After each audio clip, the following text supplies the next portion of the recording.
Hi, welcome to Left Foot Media. My name is Brendan Malone. We're now just a couple of days away from Christmas Day, and so that means the phenomenon of ideologically and politically motivated Christmas memes on social media is starting to make its presence felt again. What I mean by this is basically memes and images and status updates and articles which take the Christian nativity story, the scene of Mary and Joseph and the baby Jesus in the stable and the journey to get there and everything else associated with it, and they try and turn it into some sort of trendy political or ideologically motivated statement. So I thought I'd make this episode today just to address three of the more common misconceptions that I've seen floating around in these memes. They were really big last year. They're starting to make their presence felt again this year. And if you're one of my friends who's posted memes like this, please be assured this is not an attack on you. I was planning this episode for about a month and a half, and I've only just got round to filming it now. So it's not in response to anything you've posted in the last week. So here are the three common misconceptions that you hear a lot of at this time of year. Number one, the memes that try and imply or suggest that Mary and Joseph were living in poverty. That just isn't true. Joseph, we know, had a trade. He was a carpenter by trade. He was, an honourable and upstanding member of his community, and he passed on that trade to his son Jesus, obviously after he was born and as he grew. So clearly, this is a man with a skill set who is using his skill set and who is earning a living. And the fact that as Christ ages and grows in his public ministry, there are moments where people refer back to his early life indicates that this is a family that is known and established in the community. So they weren't living in poverty. The reason they couldn't find accommodation has got nothing to do with the fact that they were poor. Okay, so that's if you see memes suggesting that, that's not true. The next misconception that you see floating around a lot is that they were homeless. There's one meme in particular that I can think of. I've seen a bit in the last couple of weeks, and the implication is that Mary and Joseph were homeless. No, they were not homeless. They simply couldn't find accommodation at the location that they had to travel to. We'll talk more about that in a second, but that's quite different from being homeless without a home. They had left home to go to Bethlehem, and they couldn't find accommodation once they got there, and there's a good reason for that, which brings me to the third and really big misconception that a lot of people are throwing around yet again this year, and that is the claim that Mary and Joseph were refugees. They were not refugees. Not at all. In fact, the exact opposite is true. So the reason that Mary and Joseph are travelling and on the road and going to Bethlehem is because the Roman authorities have called a census, and when the Roman authorities conducted these particular types of censuses, you had to travel back to your place of birth. And so Mary and Joseph go back to Bethlehem, and they have to be there for the census to be taken, and once the data is collected, a tax is levied based on this particular data. Now, the irony here is that not only were they not refugees, they were actually returning to their homeland to be part of this census. It's the exact opposite of what a refugee is. A refugee is someone who has been expelled from their homeland, who faces an uncertain future, who has no place to call their home, either temporarily or permanently, because they have been forced out of their home. That's not what's going on here at all.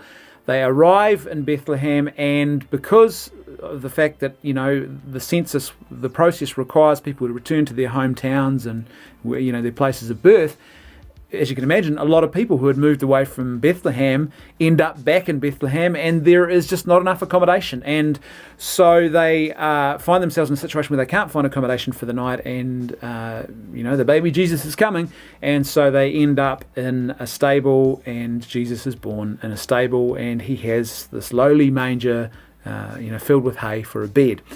So that's the story. Now, they did become refugees much later in the life of Jesus, a bit further down the track, after Jesus is born, when they have to flee into Egypt to escape from Herod, who is jealous of this new king that he's heard about, and so he goes on a rampage, and he goes hunting for this newborn baby king. And so they flee into Egypt. Now, that situation, in that part of the story, you can definitely say they're refugees. But the nativity, the journey to Bethlehem, while they're in Bethlehem, they're not refugees, the exact opposite of refugees.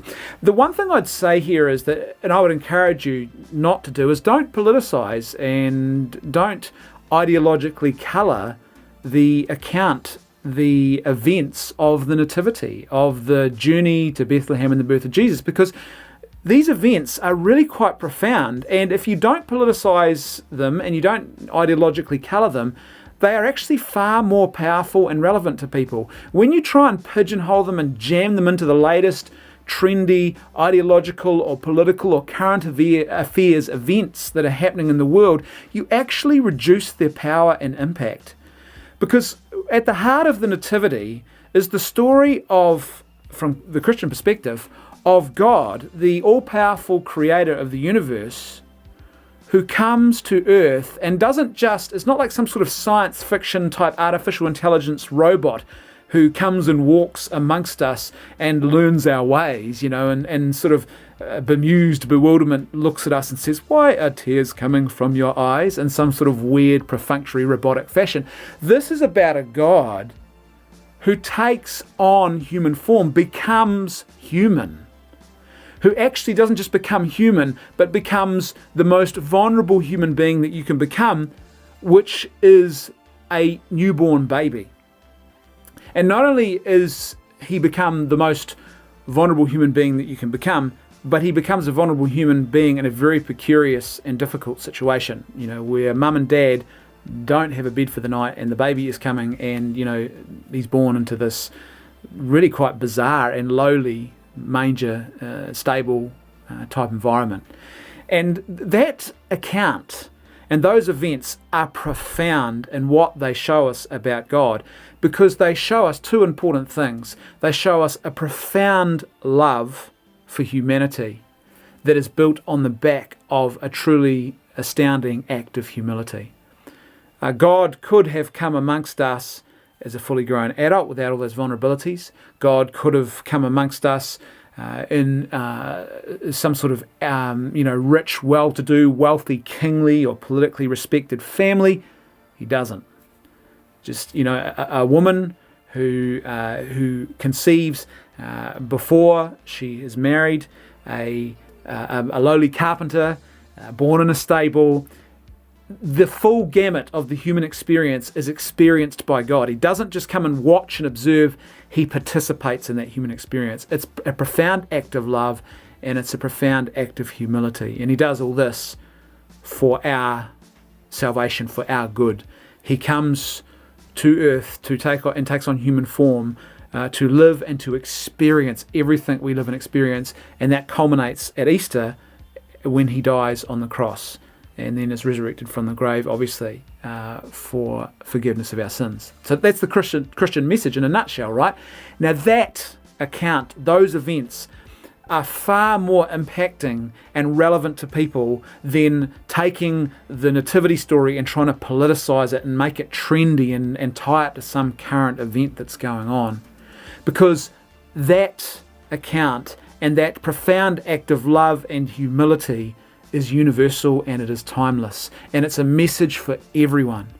Whether you are a refugee or you live in a stable home environment, whether you are rich or whether you are poor, whether you are black or whether you are white, whether you are Christian, whether you are non-Christian, whether you are an Arab, whether you are a Westerner, doesn't matter who you are, that profound call to humility and self-giving love is what makes the human experience so rich and what enables us as human persons to flourish when we are surrounded by other human beings who bring humility into our lives through their actions, who give of themselves in profound ways for our good. And when we do that in return for others and show humility and give of ourselves, I mean, look at the current situation in the world. Just this morning on the news, we have the assassination of a Russian ambassador. We have this, at least, currently filming this video, at least 9 people dead after a truck plows into a crowd in Berlin. Right? This is a time where the world desperately needs humility and self-giving love.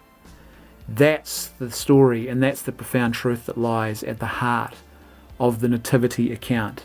Jesus, Joseph, Mary, the Holy Family, and this God who was born into the most humble of circumstances.